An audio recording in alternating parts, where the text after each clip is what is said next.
ፍልስጤማውያንን ያለምንም ከልካይ ሊገድሏቸው ነው። ህግ አወጡ።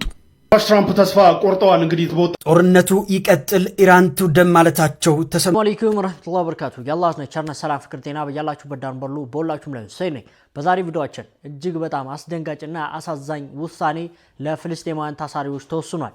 ምንድነው? እንደዚሁም ደግሞ ትራምፕ ተስፋ መቁረጥ ላይ ገብቷል። በእስራኤል በአሜሪካና በኢራን ጦርነት መካከል አዳዲስ መረጃዎች ምን አሉ የሚለው እናያለን። እስከ ቪዲዮ መጨረሻ ድረስ አብራችሁን ቆዩ። ትራምፕ ተስፋ ቆርጠዋል። እንግዲህ በወጣው ዘገባ ዶናልድ ትራምፕ ሁርሙዝ ሰርጥን እንኳን ሳያስከፍቱ የገቡበትን ያጨማለቁትን ጦርነት ጥለው ሊወጡ ለመውጣት ሐሳብ እንዳላቸው እንግዲህ ለአማካሪዎቻቸው እንደተናገሩ ዋሽንግተን ፖስት ይዞ ወጥቷል።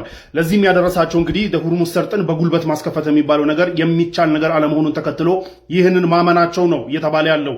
ሁርሙዝ ሰርጥን ለማስከፈት እንግዲህ በዲፕሎማሲን በማስፈራራትም አልቲሜትን በመስጠትም በመሳሰሉት ነገራቶች ቢሞከርም ሊሳካ አለመቻሉን ተከትሎ እንግዲህ በእግረኛ ጦርነት በእግረኛ ጦር ይገባል የሚል ነገር ሲወራ እንደነበረ ታውቃላችሁ። ነገር ግን ያ ካልኩሌሽን በየትኛውም በኩል ሲታይ እንግዲህ ዓላማውን የማያሳካ ከፍተኛ የሆነ የአሜሪካ ሰራዊት ካዡዋሊቲስ ላይክ የሰራዊቶች እልቂት የሚያመጣና ዓላማውን የማያሳካ እንዲሁም ደግሞ ዶናልድ ትራምፕ አድሚኒስትሬሽንም ሆነ አሜሪካን ለረጅምና አንሰክሰስፉል ለሆነ ጦርነት ልክ ኢራቅና አፍጋኒስታን ውስጥ እንዳለ ሁሉ ለረጅምና አንሰክሰስፉል ወደሆነ ጦርነት ድራግ አድርጎ ጎትቶ ያስገባናልና ይህ ልክ አይደለም የሚሉ ነገራቶች መወራታቸውን ተከትሎ እንግዲህ ይህንን የተቀበሉ ይመስላል ዶናልድ ትራምፕ። ይህንን መቀበል ብቻ ሳይሆን እንግዲህ ከሪፐብሊካን ከራሳቸው የፓርቲ አባላቶች ሁሉ ጫና እየደረሰባቸው እንደምታውቁት ዶናልድ ትራምፕ የኢራቅን ውጊያ የአፍጋኒስታን ውጊያ ምናምን ሲያወግዙ የነበሩ ናቸው። የተመረጡትን በዚህ ነው። በሪፐብሊካኖች አካባቢ እንግዲህ የአሜሪካን ሰራዊት ወደ ሌላ አገር ልኮ የአሜሪካን ልጆች ማስጨጨፍ የሚባል ነገር የማይመቻቸው ብዙ ሰዎች አሉ። የራሳቸውን የዶናልድ ትራምፕን ቫይስ ፕሬዚዳንት የሆኑት ጄዲ ቫንስን ጨምሮና ይህንን ተከትሎ እንግዲህ ከራሳቸው የፓርቲ አባላቶች ሁሉ ተቃውሞ የበረታባቸው ዶናልድ ትራምፕ ሰራዊት መላክ የሚባለው ነገር ከፍተኛ የሆነ ውድመት የሚያመጣ የሰራዊት እልቂት የሚያመጣና ዓላማውን የማያሳካ እንዲሁም ረጅም የሚሆንና መጨረሻው በውድቀት የሚጠናቀቅ ጦርነት ውስጥ አሜሪካን ድራግ አድርጎ የሚያስገባ መሆኑን ተከትሎ እንግዲህ ሁርሙዝ ሰርጥንም ሳይከፍቱ ዊዝድሮ ሊያደርጉ እንደሆነ ለኤዶቻቸው መናገራቸው ታውቋል። እና ሁለት ኦፕሽን ነው እዚህ ጋር እየተቀመጠ ያለው ሁርሙዝ ሰርጥን ለማስከፈት። አንደኛው ዲፕሎማሲ ነው። እንግዲህ የዶናልድ ትራምፕ አድሚኒስትሬሽን እንግዲህ እንደ ሐሳብ ያቀረበው ኢራንን በመልቲፕል ቻናልስ በተለያዩ መንገዶች በተለያዩ አገራት በኩል ጫና በማድረግ እንግዲህ ወደ ዲፕሎማሲ እንድትመጣና ነገራቶቹ በውይይት እንዲያልቁና ሁርሙዝን በውይይት እንዲከፈት ፑሽ የማድረግ ሐሳብ ተይዟል።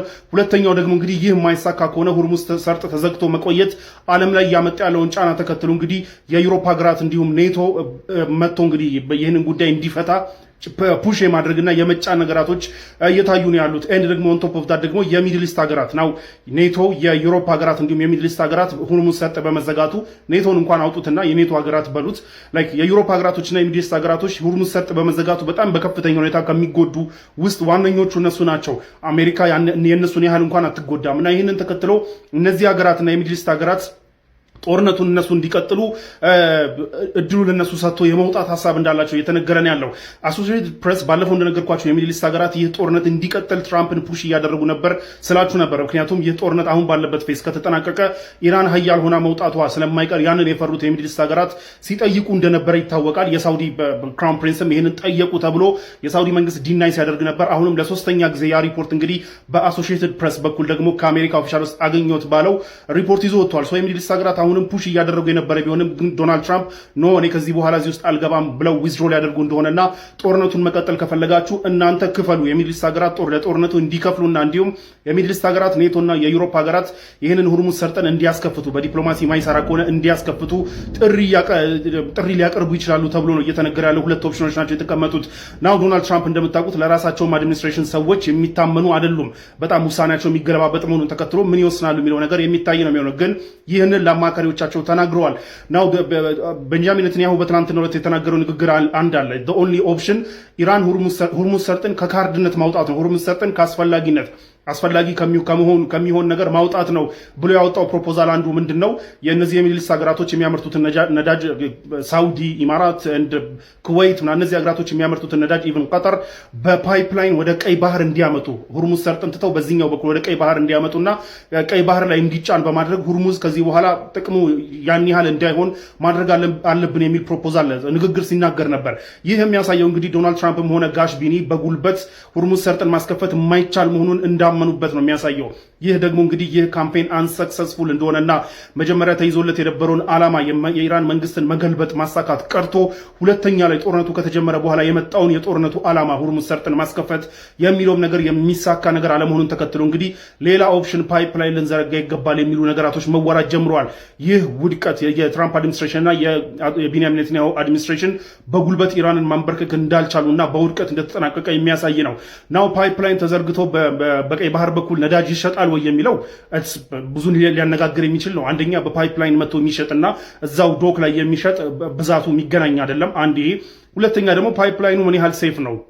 ኢራን እንደምታውቁት ሁቲዎች አሉ ምኖች አሉና እዛ አካባቢ ላይ ብዙ ኢራቅ ውስጥም ደግሞ የሺአ ሚሊሻዎች አሉ። ሶ ፓይፕላይኑን ኢዝሊ ዲስራፕት ልታደርግ የምትችልበት መንገድ አለ ኢራን። ሶ በዚህ ማምለጥ ይቻላል ወይ ነው ወይስ ዶናልድ ትራምፕ እና ጋሽ ቢኒ ራሳቸው ከገቡበት ሜስ እንደ ማምለጫ ምክንያት ያቀረቡት ሐሳብ ነው ይሄ ፓይፕላይን የሚለውን አይገስ ዊ ዊል ሲ። በአሁኑ ሰዓት ሰበር ዜና ሰምቷል። የአሜሪካን ፕሬዚዳንት የሆኑት ዶናልድ ትራምፕ ተስፋ የቆረጡ ይመስላል። ሀሳባቸውን የቀየሩ ይመስላል። በሆርሙዝ ሰርጥን ተጠቅመው ነዳጃቸውን የሚያስገቡ ሀገራት ጋር እንግዲህ መልእክት አስተላልፈዋል። በአሁኑ ሰዓት እሱም መልእክት ወደ እናንተ ላድርስ። በዚህ መልእክታቸው ላይ እንደተናገሩት የሆርሙዝ ሰርጥን ተጠቅማችሁ ነዳጆቻችሁን የምታስገቡ ሀገራት፣ በተለይ ደግሞ ዩናይትድ ኪንግደም፣ የኢራን ጦርነትን ስንጀምር እኛን ለማገዝ ፈቃደኛ ያልሆናችሁ ሀገራት ሁለት ምክሮች አሉኝ። የመጀመሪያ አሜሪካ እጅግ በጣም ብዙ የሆኑ ነዳጆች ስላላት ከኛ ግዙ ነው። ሁለተኛው ደግሞ ያለ የሌለ ከሪጃችሁን በማሰባሰብ የሆርሙዝ ሰርጥን ራሳችሁ ተቆጣጠሩ። አሜሪካ በዚህ ሰርጥ በመቆጣጠር ላይ በፍጹም አረዳችሁም። ከአሜሪካን ውጪ የራሳችሁን ጦርነት እንዴት መፋለም እንዳለባችሁ መረዳትና መጀመር አለባችሁ ሲሉ መልእክት አስተላልፈዋል። በተጨማሪ ፈታኝ የተባለውን ነገር ተወተነዋል። የእናንተ እርምጃውን ይጠበቃል። አሜሪካ ደግሞ እናንተን የምታግዛችሁ ቦታ ላይ አትገኝም። ራሳችሁ በራሳችሁ ኃይል ከአሜሪካን እገዛ ውጪ የሆርሙዝ ሰርጥን ተቆጣጠሩ ሲሉ እንግዲህ በአሁኑ ወቅት እጅግ በጣም አነጋጋሪ የሆነ መልእክታቸውን አስተላልፈዋል። ምን ታስባላችሁ? ይሄ ሐሳብ የሳቸው ነው ብላችሁ ታስባላችሁ ወይስ ሐሳባችሁን ወደፊት ቀይራሉ? የታወቀ ነገር የለም። አዲስ ነገር ካለ መለስ ይሆናል። የሆነ ውድድር ቶርናመንት አሊያም ደግሞ ኮምፒቲሽን አሸንፎ ሴሌብሬት እንደሚያደርግ ሰው ሻምፓኝ ሲራጩበት ስለነበረው ህግ ብዙዎቻችሁ ሰምታችኋል ብዬ አስባለሁ። ስለዚህ አደገኛና እጅግ በጣም አሳዛኝ ስለተባለ ውሳኔ ማለት ነው። እሱን ውሳኔ ልነግራችሁ አይደለም የመጣው። ስለ ውሳኔው አደገኝነት ለማወቅ አንድ አመላካች ነገር ልንገራችሁ። ይህ ውሳኔ እስራኤል ፓርላማ ውስጥ ሲወሰን ወደ 48 የሚደርሱ ሰዎች ተቃውሞታል። ይህን ውሳኔ 62 የሚሆኑት ደግፎታል። ድምፀ ታቅቦ ጭምር ነበር። አስቡት በመሀል ያለው ልዩነት ማለት ነው። 48 የሚጠጉ ሰዎች እንኳን እስራኤላውያኑ እዛው ፓርላማ ውስጥ የሚገኙት ይህ ውሳኔ እጅግ በጣም አደገኛ መሆኑን ወይም ትክክል አለመሆኑን የተቀበሉት ነገር ነው። ታዲያ ይህ ውሳኔ ከመላው ዓለም ውግዘትን እያስተናገደ ይገኛል። ትልቅ የሚባሉ ዓለማችን ላይ የሚገኙ የነጻነት ታጋይ ምናምን የሚባሉ ድርጅቶች ምናምን ነገር አሉ አይደል? እነሱ እንኳን ይህ ውሳኔ እጅግ በጣም አደገኛ ሲሉ የወሰኑት ውሳኔ ነው። እንግዲህ ከእንግዲህ ወዲህ ፍልስጤማውያን ያለምንም ከልካይ በግላጭ ማጥፋት የሚያስችል ውሳኔ ነው እስራኤላውያኑ የወሰኑት። ይህን ውሳኔ ከዚህ በፊት ከናዚ ጋር በተገናኘ ላሉ አካላቶች ወሰነውት ነበረ። እንግዲህ ደግሞ ሌላኛው ውሳኔ የወሰኑበት እጅግ አደገኛው ክስተት ተብሏል ማለት ነው። እንግዲህ እዚህ ጋር የምትመለከቱት የእስራኤሉ ባለስልጣን ቤንጋቪር ደስታውን በሻምፓኝ ሲገልጽ ነበር፣ ውሳኔው መጽደቁን ተከትሎ ማለት ነው። ሻምፒዮን እንደሆነ ሰው የሆነ ነገር ድል አድርጎ እንደ ሴሌብሬት እንደሚያደርግ ሰው ማለት ነው። የሆነ ሰውን ሕይወት ለማጥፋት የተወሰነ የጸደቀ ትልቅ እጅግ በጣም አሳዛኝ ውሳኔ፣ ፍልስጤማውያን የሚያስወግድ ውሳኔ ማለት ነው። ኤኒዌይስ ልንገራችሁ ብዬ ነው። እነሱ እንኳን የተቃወሙት እጅግ በጣም አደገኛ ውሳኔ ይሄን ላደርሳችሁ ብዬ ነው። ሀሳባችሁን አጋሩ። ቪዲዮ በደንብ ላይክ፣ ሼር፣ ፖስት አድርጉት። ሰላም አለይኩም። ባለፈው አንድ ወር በኢራንና በአሜሪካ መካከል ሲካሄድ የነበረው ጦርነት ላይ ከፍተኛ የጦር ሜዳ ጀብዱ በመስራት ከባባድ ጉዳቶችን ሲያደርስ የነበረው የኢራኑ ሻሂድ ድሮን በምታዩት መልኩ ማዕረግ ተሰጥቶታል። ጀለስ የትከሻ ማዕረግ ተሰጠው፣ ባጅ ኦፍ ኦነር ተሰጠው። ይህ ድሮን እንግዲህ እንደምታውቁት በጣም በትንሽ ፕራይስ ከ10 ሺህ እስከ 20 ሺህ ዶላር በሚገመት ፕራይስ የተለያዩ የአሜሪካን የተለያዩ በቢሊየንስ ከ100 ሚሊዮኖች እስከ ቢሊየን ድረስ የሚቆጠሩ ዋጋ ያላቸው ማቴሪያሎችን ሰክሰስፉሊ ማውደሙን ተከትሎ እንግዲህ በዚህ ጦር ሜዳ በሰራው ጀብዱ የተነሳ ልክ ማንኛውም ወታደር ጀብዱ ሲሰራ ማዕረግ እንደሚሰጠው እንግዲህ ሻሂድም ደግሞ የጣላቸውን ግዳዮች ፎቶ የያዘ ማዕረግ ትከሻው ላይ የተቀመጠለት እንደሆነ ፕሬስ ቲቪ አስነብቧል። እዚህ ጋር ዙም አድርገን ብናየው ለምሳሌ የመጀመሪያው E3 ሴንትሪ የሚባለው የአሜሪካ የኤርፎርስ የሚጠቀምበት የራዳር ፕሌን ነው። ይህ ፕሌን ከቀናት በፊት ሳውዲ ውስጥ ኤርቤዝ ውስጥ በቆመበት እንግዲህ ሻሂድ ድሮን መጥቶ እቺ ክቧን ነገር አያችኋት፣ ሰፌድ የምትመስለው እዛው ላይ ነው የመታት። ያቺ የራዳር ሲስተም ምናምን ነገር ብቻ እዛው ላይ ነው የመታውና በምታዩት መልኩ አውድሞታል። ይህ ፕሌን እስከ 500 እስከ 700 ሚሊዮን ዶላር ይገመታል። ሻሂድ ስንት ነው? ከ10 ሺህ እስከ 20 ሺህ አንድ በሉልኝ። ሁለተኛው ደግሞ እዚህ ጋር የምታዩት የታድ የሚባለው የሚሳይል ዲፌንስ ሲስተም የዛ ራዳር ነው። ይህንንም ራዳር እንግዲህ ሻሂድ በምታዩት መልኩ አውድሞታል። ሁለተኛ ላይ ያለችው ፒክቸር ማለት ነው አውድሞታል። ይህም ደግሞ ማለት ነው እስከ 1 ቢሊዮን ዶላር ድረስ የሚገመት ንብረት ነው በ20 ሺህ ዶላር ሻሂድ ድሮን የወደመው እስከ 1 ቢሊዮን ዶላር የሚገመትና በጣም ከፍተኛ ጥቅም የነበረው ራዳር ነው። ሶስተኛው ደግሞ እዚህ ጋር የምታዩት የፓትሪዮት የሚባለው የአሜሪካ የሚሳይል ሲስተም የዛ ራዳር የሆነው የራዳር ሲስተም ነው። እሱንም እንግዲህ ሻሂድ አውድሞታል። እሱም ከ300 እስከ 500 ሚሊዮን ዶላር ይገመታል። እነዚህ ሶስት ንብረቶች ብቻ ተደምሮ እንግዲህ ከ2 ቢሊዮን ዶላር በላይ የሆኑ ንብረቶችን ሻሂድ ድብና አድርጎ መጥቶ ማውደሙን ተከትሎ ከፍተኛ ጀብዱ በመስራት በሚል ማዕረግ ተሰጥቶታል ማለት ነው። እስራኤል ፓርላማ በእስራኤል እስር ላይ የሚገኙ ፍልስጤማውያንን በሙሉ በሞት ሊቀጣ ነው፣ የሞት ፍርድ ሊፈርድባቸው። ይህንን የሚያደርገው እንግዲህ በእስር ላይ የሚገኙ ፍልስጤማውያን ላይ ዴስ ፔናልቲ ወይም ደግሞ የሞት ፍርድ የሚያስፈርደው ወይም ደግሞ የሞት ፍርድ የሚፈቅደውን ቢል ከሰሞኑን ፓስ አድርጓል ወይም ደግሞ ከሰሞኑን አጽድቋል። ይህም የሞት ፍርድ የሚፈረድባቸው አክትስ ኦፍ ቴረር ወይም ደግሞ የሽብር ወንጀል ወይም ደግሞ ቴረር በእስራኤል ላይ ፈጽመዋል የተባሉ ፍልስጤማውያን ላይ። ነገር ግን በጣም ያስገረመው ነገር ጂዊሽ እስራኤል የሆኑ ፍልስጤማውያን የገደሉ ወይም ደግሞ ተመሳሳይ ድርጊት ፍልስጤማውያን ላይ የፈጸሙ ሰዎችን ግን ተመሳሳይ ቅጣት አያገኛቸው። ይህም ቢል ወይም ደግሞ ይሄ አዲሱ ህግ እንግዲህ በቀጣዮቹ 30 ቀናት ወደ ተግባራዊ ይገባል ወይም ደግሞ ተግባራዊ መደረግ ይጀምራልም ተብሏል። ያው የተለያዩ የአውሮፓ ሀገራት ይህንን ቢል ክሪቲሳይዝ ያደረጉት ነው ወይም ደግሞ እየተቃወሙት። ሰዎችም እያሉ ያሉት እንግዲህ እስራኤል ኤክስኪዩት ማድረግ ትፈልጋለች ወይም ደግሞ መግደል ትፈልጋለች ፍልስጤማውያን፣ ዓለም ደግሞ ይፈቅዷል ይህንን ነው። እስካሁንም ድረስ በደርዘን የሚቆጠሩ ፍልስጤማውያን በእስራኤል እስር ቤት ውስጥ እንደሞቱ እንደተነገረ የፍልስጤም ባለስልጣናት ይህንን ነገር ዋር ክራይም አጌንስት ፓለስቲኒያን ፒፕል ወይም ደግሞ ፍልስጤማውያን የታወጀ የጦር ወንጀል ወይም ደግሞ እንደ ጭፍጨፋ አይነት ነው እያሉ የገለጹት ነው። እንግዲህ የፍልስጤም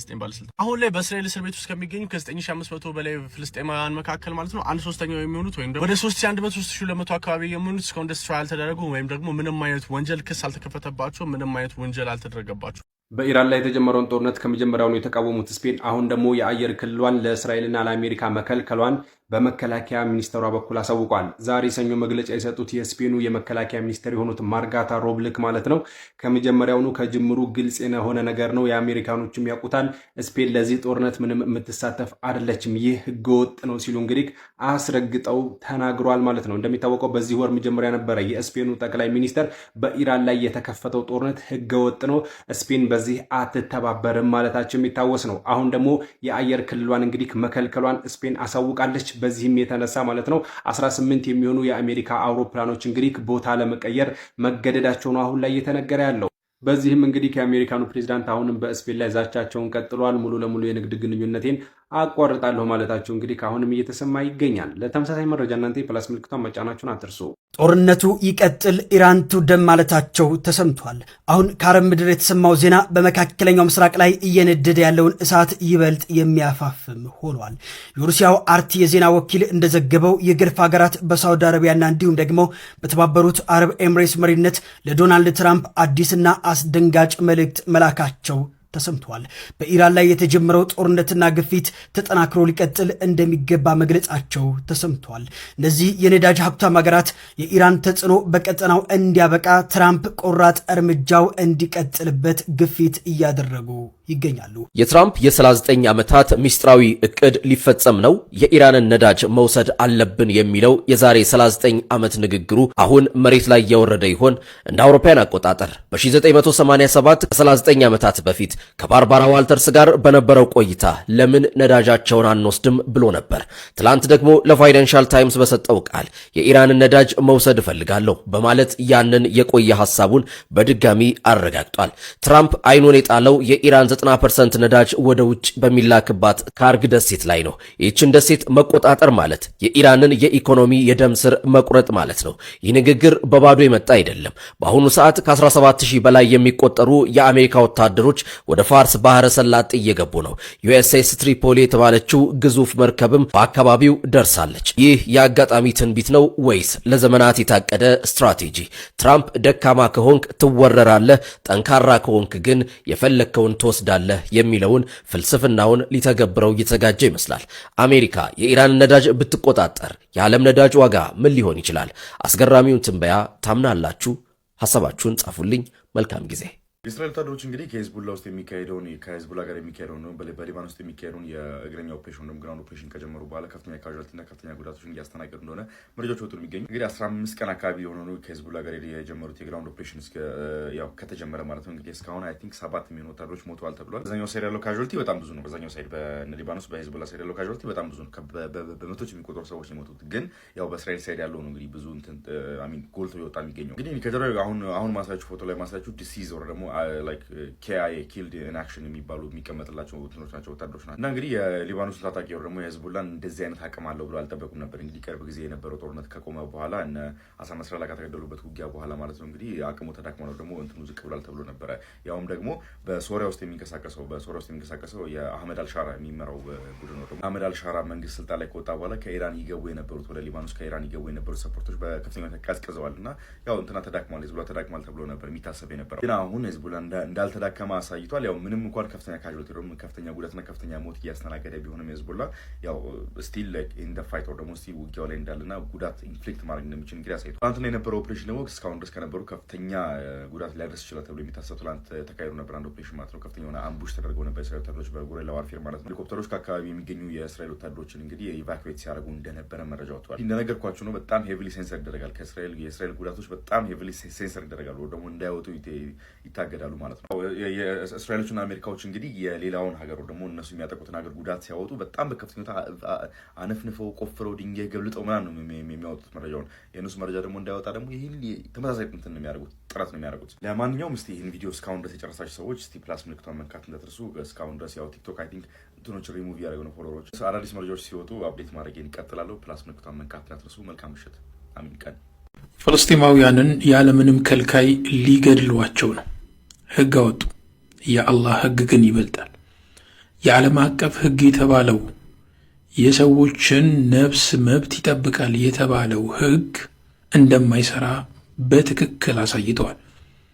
የእስራኤል መንግስት በእስር ቤት የሚገኙ ፍልስጤማውያንን ያለምንም ከልካይ የሚገድልበትን ህግ ለራሱ አጽድቋል።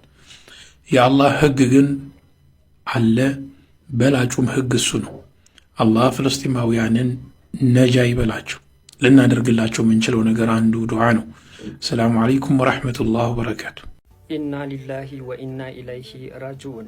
እጅግ ልብን የሚሰብር እጅግ አሳዛኝ ዜና እየተሰማ ይገኛል። እንደዚህ ዜና ከመዘገብም ከመስማትም አላህ ይጠብቃችሁ።